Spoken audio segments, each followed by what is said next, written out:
हमसे इंडिया जंग तो नहीं जीत सका, लेकिन पानी की जंग जरूर जीत गया।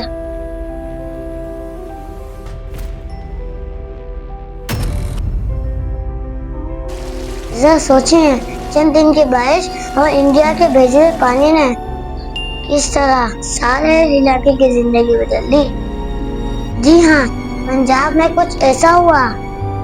हजारों घर, खेत, स्कूल और बच्चों के ख्वाब एक पल में पानी के हाथों में बह गए। लेकिन ये सिर्फ पंजाब की तबाही नहीं, केपीके में भी शदीद बारिशों और सैलाब के बाइस बड़े इलाके मुतासिर हुए। कई जाने जाया हो गई। ये मंजर, ये हकीकत हमें एक सवाल पे मजबूर करती है, क्या ये पानी रुकेगा? क्या ये तबाही सिंध और दीगर इलाकों तक पहुंचेगी? वीडियो आखिर तक देखें तो क्या हकीकत आपके सामने आ जाए। पंजाब में बारिश है और इंडिया से छोड़ा गया पानी जमीन और इंसान दोनों के लिए तबाही बन गया। फिर देहात डूबने लगे, हजारों खानदान बेघर हो गए, स्कूल, अस्पताल, सड़कें और पुल भी पानी में बह गए। एक स्कूल वैन बच्चों से भरी हुई भी सैलाब में बह गई।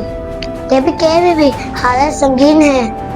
हजारों लोग महफूज जगह तलाश करने पर मजबूर हैं। फसलें तबाह हुई, घरों को नुकसान हुआ, मासूम बच्चों की तालीम मुतासिर हुई। ये पानी पंजाब के बाद सिंध की तरफ बढ़ रहा है। क्या हम सिर्फ तमाशे ही मने रहेंगे?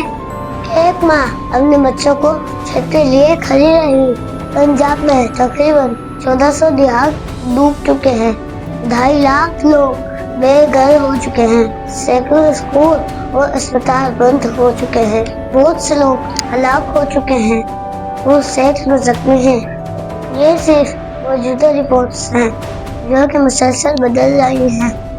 ये सिर्फ कुदरती आफत नहीं, ये इंसानी दर्द और हकीकत की कहानी है। पंजाब और केपीके आज रो रहे हैं और सिंध कल इस ही तबाही का सामना कर सकता है।